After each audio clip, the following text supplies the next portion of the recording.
Hey everyone, I'm Sami Burington. I work for the Minnesota Department of Education on the Food and Nutrition Services Division side of things. My role mostly focuses on coordination of the fresh fruit and vegetable program and then also farm to school, working mainly with school nutrition programs. In this section, we'll take a very brief look into the school meal program and how you might get a school nutrition director motivated to buy local and show interest in your food business. What do you think of when you think of school meals? Did the school meals you grew up with look like the food in these photos? Here are just a few glimpses into school meals programs and what they look like today. In Minnesota, public school districts are what we call independent school districts or ISDs, meaning each school has the authority to make decisions for their district while still working within federal and state requirements.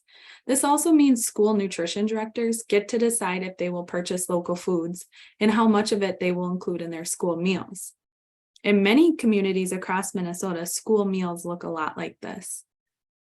And here's the deal. Over 600,000 students participate in the National School Lunch Program every day in Minnesota. That's a lot of meals served. And think how much food we grow and produce right here in Minnesota.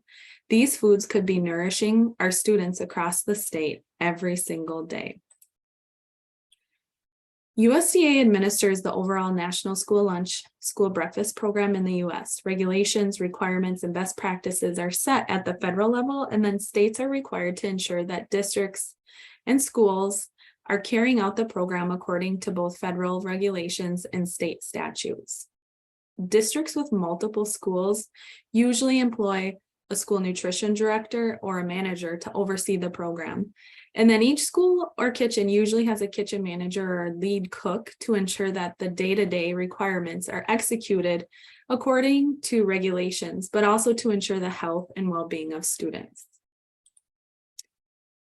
Because each district and community has differing needs, some schools operate more than just the National School Lunch Program and School Breakfast Program. Breakfast and lunch, of course, are great options for incorporating local foods. As a farmer, you might ask the school you're working with what child nutrition programs they offer to their students to see in what other programs local products could be offered. The Fresh Fruit and Vegetable Program, for example, is a program for elementary schools to offer an extra fresh fruit or vegetable snack during the school day, a perfect way to incorporate local produce. Local foods can be incorporated to any of the child nutrition programs a school operates. So what influences school meal program purchasing? A lot of it depends on the motivation of the school and the school nutrition director or the buyer and their philosophy in buying local foods and farm to school overall. In addition to that, meal costs like food, labor, and supplies, the meal pattern requirements, and the overall operational model or kitchen space and equipment and staff skills and abilities all factor into the purchasing of food. Also remember that school nutrition departments in most Minnesota schools operate as their own business and don't necessarily receive funding to support from their school district or community. Many schools in Minnesota have worked within these influences to build up their farm to school programs and purchase local food. If a school is ready and willing to incorporate more local foods into their meals and snacks, likely they'll find a way to overcome the barriers, although it may take baby steps and years to get there. There are ways to be creative within the food budget. We know that one of the perceived barriers to selling to school meal programs is finding a price point that programs can afford and then ensuring that price point benefits you as a producer. According to a study that was conducted in 2019, these are the breakdowns of the average cost to produce a school lunch and breakfast. The breakdown of that cost is about 45% for food, 45% for labor, and the remaining 10% for all other costs like supplies or other contracted services. That equals about $1.69 spent for food for a lunch and $1.22 spent on food for a school breakfast. That is not a lot. School nutrition professionals have flexibility in how they spend their food dollars. So they may go over this budget for some items or a special meal, and then balance that out by using more USDA foods or less expensive foods in other meals. We know these are small numbers, so school meal programs have to be creative with how they purchase foods. Yet many school meal programs are serving delicious meals full of local foods on this budget. It does take time to build relationships and to find the price point that benefits both you and the buyer. Communication and relationships, of course, are critical and are key. Remember, schools can apply for annual Minnesota Department of Agriculture Agri Farm to School reimbursement grants to help support some of these food costs and also include Minnesota grown and raised foods. Here are example foods from the 5 different meal components for the child nutrition programs. There are slight differences across the programs in the food components amounts that must be offered, but we are still working within the same basic 5 food components, which include milk, grain, meat or meat alternates, fruit, and vegetables, all of which are grown or produced right here in Minnesota. Milk is fluid milk, so most schools are already serving local milk and maybe don't even know it yet. Grains, think in terms of whole wheat flour, whole wheat pasta, wild rice, and brown rice. Meat alternates, beef, poultry, eggs, cheese, yogurt, beans, or peanut butter. And then fruits and vegetables. You might hear school nutrition directors talk about different colors of vegetables, and that's because schools are required to serve a variety of colors, or what they call vegetable subgroups, to students in a week. So you might hear dark green, red, orange, beans, peas, legumes, starchy, and other vegetables. These all must be served within a week to all students. Again, as you can see, local foods can span the whole entire tray. Any or all of these meal components could be local. Again, each school and community is unique. Based on the school's size, scale, equipment, and infrastructure, school meal programs have different production models. And these models will influence who you need to connect with in order to get your product into the school meal program. Some school districts hire their own staff and have the kitchen space and ability to make and prepare their own school meals on site. This is what we call on-site food preparation. You might also hear this referred to as self-prep. If the school is self-prep, you will want to be in contact with their school nutrition or food service director. Some schools and mid-sized districts operate a central kitchen model.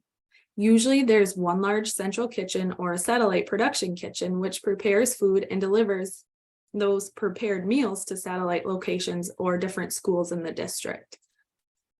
About a third of the schools in Minnesota contract with what we call a food service management company or a vended meal company. A food service management company or vended meal company are third-party meal suppliers that prepare and deliver meals to the school, usually when the school does not want to do the hiring themselves or don't have the facilities to prepare meals safely or efficiently. Usually when a school contracts with the food service management company, the staff is on site preparing those meals. When a school contracts with the vended meal company, it's usually because the school does not have sufficient facilities to prepare the meal. Many charter schools in Minnesota work with vended meal companies. If a school is contracting with a food service management company or a vended meal company, you likely will want to start a conversation with the school business manager or executive director of a charter school, because the school is who holds and manages the contract with the companies and will likely be able to put you in contact with who does the food purchasing.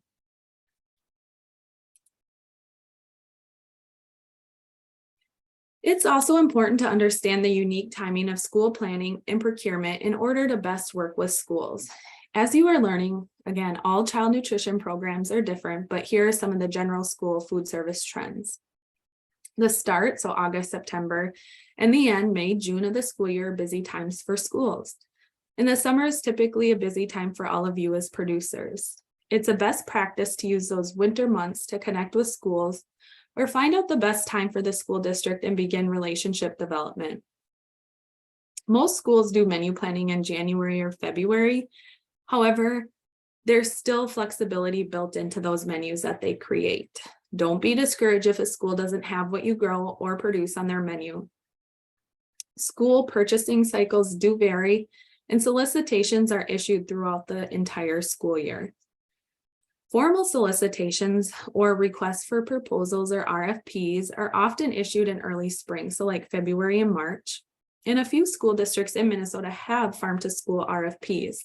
These usually have a set time frame for a response and a common duration of about a school year, though those may differ from school to school. Informal procurement purchases or smaller amount procurements, which happen to be most farm to school purchases in Minnesota, are made throughout the year and can vary in duration. They could be a one-time thing or multiple times throughout the school year. Procurement standards are regulatory requirements and are guidelines that schools must follow to remain in compliance with federal procurement regulations. Because schools are using taxpayer dollars, there are controls put in place to make sure those dollars are used efficiently and effectively. These procurement standards shape the processes and procedures that schools have to follow to purchase and even purchase local foods. The Buy American provision requires schools to buy American grown and processed food whenever possible. And purchasing locally produced food helps meet this requirement, of course. All procurements must support full and open competition, ensuring all competitors are on a level playing field. Schools cannot limit the competition by specifying or writing local, but they are able to target local growers and food other ways, still within procurement standards. Local growers and producers will be competing with each other for the school's business, and the school will be getting quotes from multiple farmers. Schools must only award their procurements to responsive and responsible vendors. Responsive means the vendor or producer responds to requests in a way that meets all elements of that request. So for example, if the school is asking for a farm food safety plan or information, and you as the farmer provide a copy by the deadline, your farm would be considered responsive. And responsible means the vendor or producer met all of the elements of that request. So again, an example of that would be if the school is asking that all eggs be candled and graded, and you're able to meet that request, your farm would be considered responsible. In addition to procurement standards, schools also have different procurement methods, which again shape the process and procedures to purchase foods and local foods. The type of method applied by schools is generally dependent on the dollar value of that purchase. So a micro purchase is one in which is under $10,000. It's non-competitive, so a solicitation is not required by the school. But it must not limit competition, so the buyer must equitably distribute purchases across all qualified suppliers. This might be a one-time order or a purchase agreement for 4 orders under $10,000. For example, if a school is looking for carrots and they know there are 5 different farmers that could fulfill their request, each time the school needs carrots, they must purchase from all farmers before buying from the same farmer again. Another procurement method is the informal procurement. In Minnesota, the small purchase threshold for public schools is $175,000. And for non-publics, it's the federal threshold of $250,000. This means that any procurement below this dollar amount can be purchased informally or by using the informal procurement method, even if below $10,000, the micro purchase threshold I just talked about. This means schools must have a written specification of the products they're requesting and must shop around. So you might hear 3 bids and a buy because schools need to try to obtain at least 3 bids for their specification in order to choose the most responsive and responsible vendor at the best price. Remember those from the procurement standards I just talked about? Informal procurement usually happens over the phone or an email.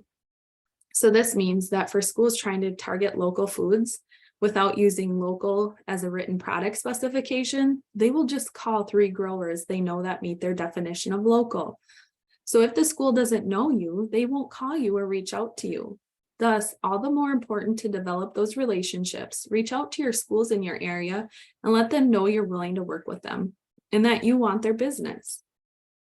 If a procurement is over the small purchase threshold, then schools are required to use the formal procurement method, which includes a request for proposal or RFP, or it could be an invitation for bid to or IFB, but those are sole source, like one product at a time.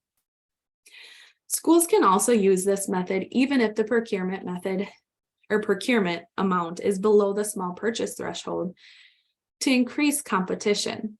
As a farmer, you may have to respond to an RFP. Remember that schools will be evaluating your response based on how responsive and responsible you are at the best price for those services. An RFP also allows schools to evaluate on other factors too. So be sure to respond to all the factors if possible and ask questions if you have them. Schools allow a question period and then allow everyone to see the same responses and answers so competition remains fair. While these procurement standards and methods are in place for a reason, there's still some flexibility in terms of products schools can procure. So it's important to invest time in helping the schools you're working with understand what you might have available for them or would be willing to grow or produce. And remember, this takes time both on the farmer side and the school side, but local foods can span the whole entire school tray.